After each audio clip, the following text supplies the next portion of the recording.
Right, welcome back to the channel. In a recent video I got this car back on the road after being off the road for 16 years to go to a local car meet.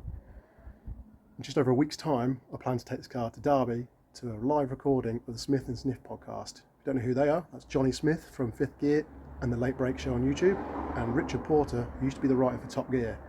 They're both quite a fan of the Talbot Mark, so I think they'd like to see this car.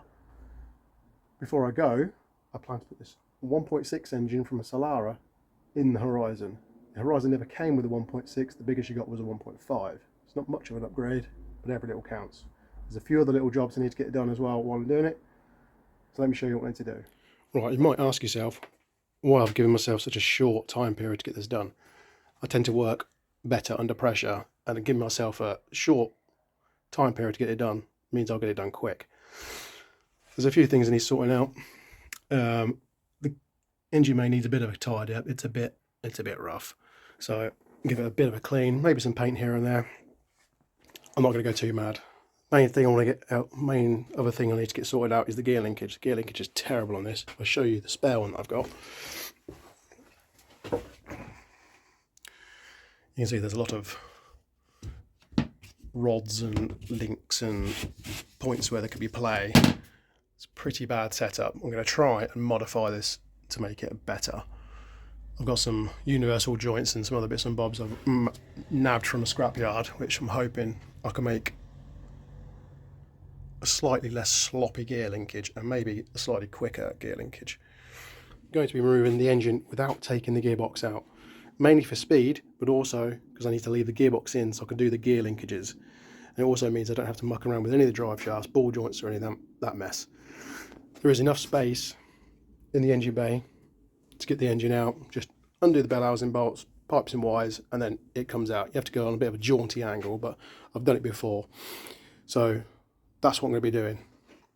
I'm going to set you up on a time lapse and try and get as much of this filmed as I can, just show you how quickly I can do it. And I'm going to give this engine a bit of a clean up before it goes in. It's a bit gross. I might throw some paint on it as well, might not. This was actually running really nicely when I pulled it out of the Solara. These engines are usually really tappety, but this one's really quiet, which is cool. Before this engine goes in, I am going to take the car for a quick drive and get a 0 to 60 time, just to see a bit of a comparison between the 1.5 and the 1.6. It's not much of a difference, but this should be about 10 horsepower more when you're only running about 75, 80 horsepower. An extra 10 is a big chunk, so I'm going to take this out now and do a 0 to 60 time. Let's go. Right, I'm hoping I'm going to get a clear run at this. This road seems to be busier than I thought, so I'm just going to come to a complete stop. I'm going to try and get it in gear because this gear selector is rubbish. And then we'll go 3, 2, 1.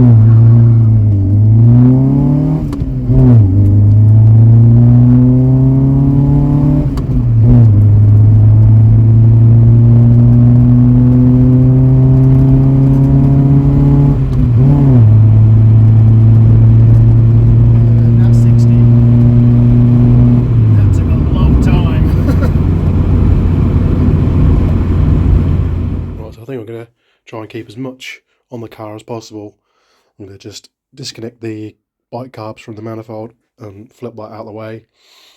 The rad's going to have to come out, unfortunately, because the engine mount down the bottom there is a bit awkward to get to.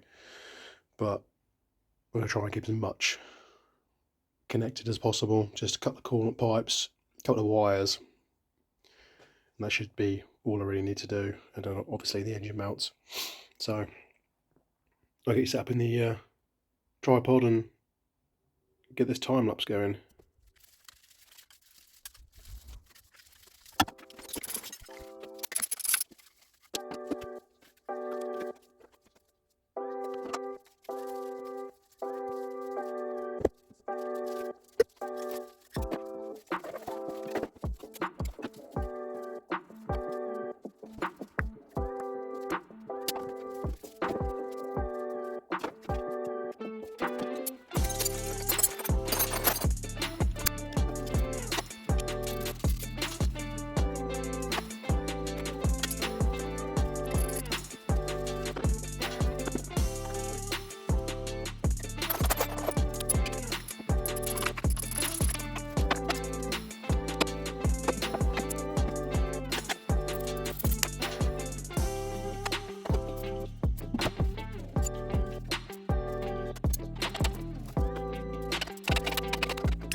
So everything from up top is done.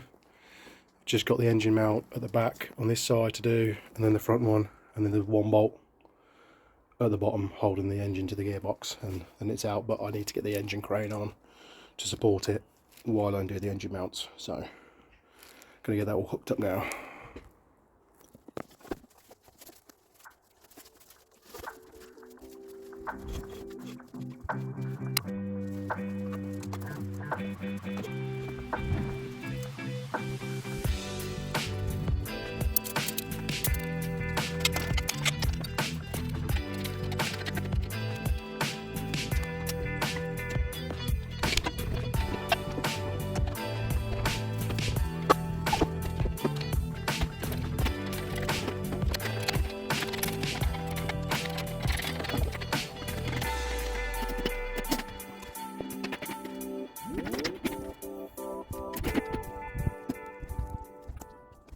Right, so there we go, it's out. Relatively easy. Once I got the rear engine mount off, that was a little bit awkward because there's a bit of an awkward bolt just there. Where are we? There. Drive shaft is getting in the way. So yeah, all good. There's a few things I've got to swap over, and I'll obviously take the clutch off this one because this one is a relatively new one. Well, I'll have a look. I mean, ideally I want to put a new clutch on it really, but got to take exhaust manifold off this one. I've got to port match the inlet manifold to this cylinder head. It won't take long. I'll just bolt it up and then just have a quick fiddle with the grinder. See, these are port matched. I'll have to remove the alternator before putting this one on. Yeah, and obviously this needs a good clean. So you can see what's wrong with these linkages. The ball joints have literally just disintegrated. I had to put some cable ties around this one the other day because the bottom one fell off. So yeah, obviously that's not ideal. I don't know if it's the heat from the exhaust. It might be, because they do sit quite close to the exhaust manifold, so it might be worth me knocking up a heat shield. I'm going to change the steering rack because this has got a fair bit of play in the actual rack itself. I've got a reconditioned rack to go on it. There's a few other little jobs. The CV boot on that side is leaking, so I'm going to have to take the drive shaft off that side, which is a bit annoying. This I can't get the bolts out of this, so I need to grind these bolts out from behind here so I can remove that to make it life a bit easier to get the engine in. One of the things I did want to try and do, I mean whether it's going to happen now because I am a bit short on time, is I want to make a stainless steel 4-branch manifold for this just to increase flow a little bit and hopefully improve noise a little bit. And these manifolds are fairly restricted, standard manifold, and they're a bit awkward to get in and out. So that's one thing I might try and do, but probably won't get done now. And obviously the engine bay needs a good old clean up because it is pretty grotty in here. Hopefully most of this will just clean up with T-cut. I'll put some paint here and there, but yeah, let's keep cracking on.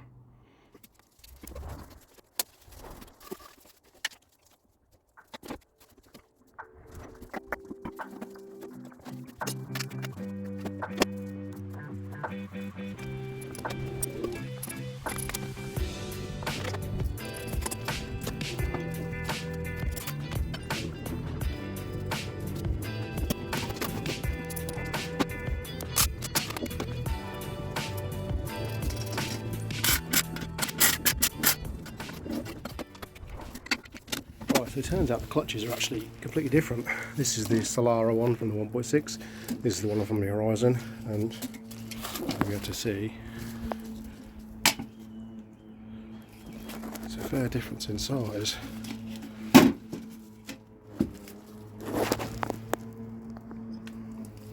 The 1.6 one's about 10mm bigger diameter, and this one is actually in really good condition.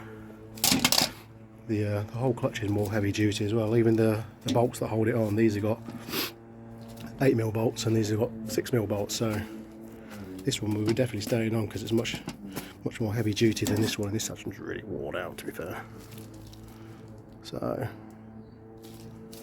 that's in the bin. This one's staying on. Upgrade clutch, that's good.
Caught up on what I've been doing. Engine's had a nice clean, looking much nicer. Got everything stripped off. This, it needs to be stripped off. Just port matched the inlet manifold. Just a quick lick with a carbide burr, so the manifold can go on now. So not much else to do with the engine. So next stop will be sorting out the gear linkage. Not decided quite what I'm doing yet. I might just replace those links with the standard ones for now, because it makes sense just to try and get the engine back in and then do the other bits later on. So yeah, crack on with that. Right, one of the things I've got to change is the speedo cable. This car's originally a 4-speed car and it has a 5-speed in it. And the output drive on the gearbox is in a different place. On the 4-speed it comes out sort of out the back there. On the 5-speed it comes up. So the cable is actually longer. Hence why my speedo wasn't working. So got a 5-speed cable here. As you can see, it's quite considerably longer. Try and get that on the camera there. It's about 6 inches longer, so it routes that a bit better, and we'll actually reach the speedo now. Right, there we go. That's the new speedo cable in, and I have just decided to replace these links because these ones were absolutely there's literally nothing left in there, and that new one is actually adjustable where the old one wasn't, so that's going to help. So yeah, both of these are absolutely shagged, so still sloppy, but it's actually usable now, so that's good. Next thing to do is the steering rack, because that one's got quite a bit of play in it, so let's do that.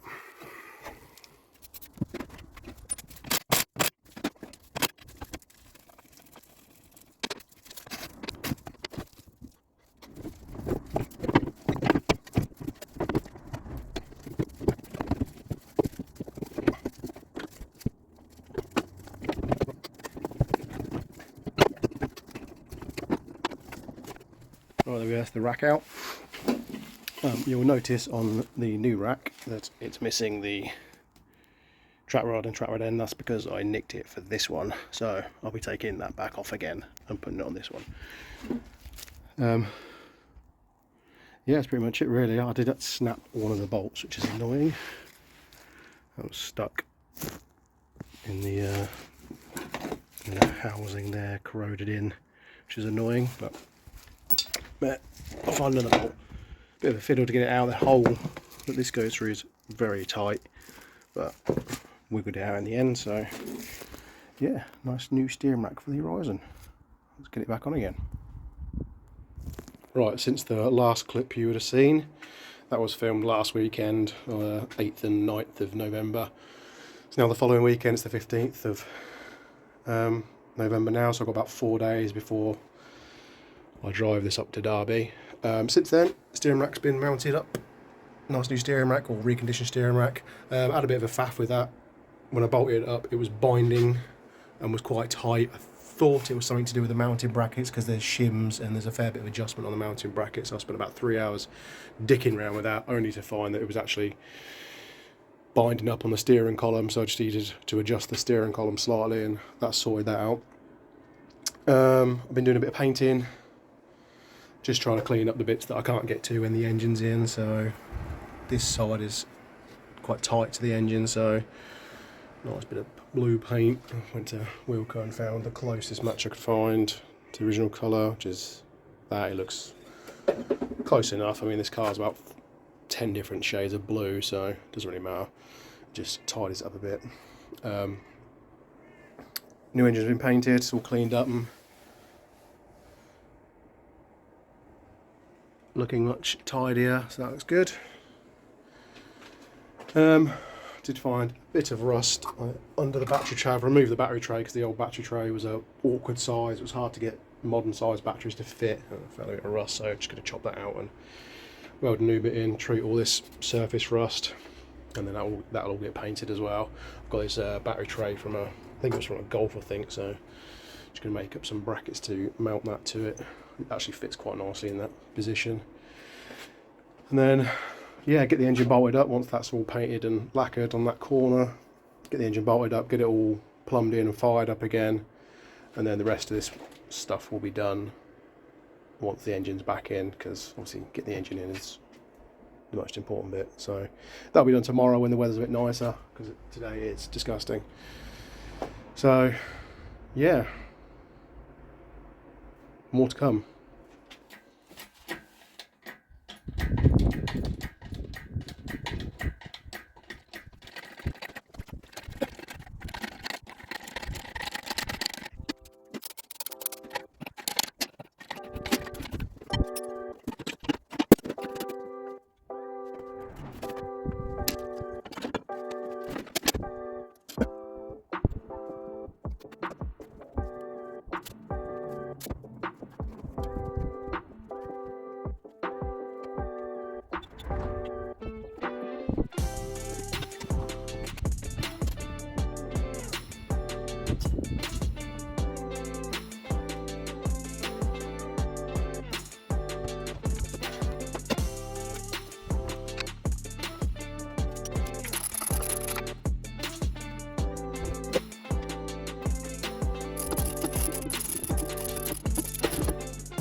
Alright, there we go, all mounted up. Looks lovely. Took a little while longer than I was hoping, because this is out of a Solara, the rear engine mount uses different holes, so I just had to clean up the holes and chase them out with a tap, and it took a little while because there's not a lot of room down there, and getting the exhaust wiggle back through is a bit of a pain in the bum, but everything underneath is done. So I've got to build up everything on the front now, so alternator, plug wires, coolant pipes and stuff. But first I'm going to tackle this rust hole, get rid of that, get the battery tray mounted, and then I can wiggle all the wires and everything back round and get the rest of it all mounted up again. Oh yeah, she's back in, looking lovely.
Right, that's that all nicely painted up now. I've only done up to here because this part of the inner wheel actually needs some attention here. Need to trim this up and make that look a bit better because it's a bit rough. But yeah, that's done now, so I can get the battery tray back in down here and get all the wiring loom fed back round to the front of the engine, get everything plugged in, coolant lines back on, radiator back in, and get the rest of it back together again basically. So I'll just have to get that painted up, so that was done. I'll do the I'll paint up the rest of the engine bay later on. I just wanted to get the bits done that were, you know, close to the engine, that would be awkward to do with the engine in. So yeah, it's looking pretty good. It's now Monday night. This needs to be ready for Wednesday. Let's keep going.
Excellent.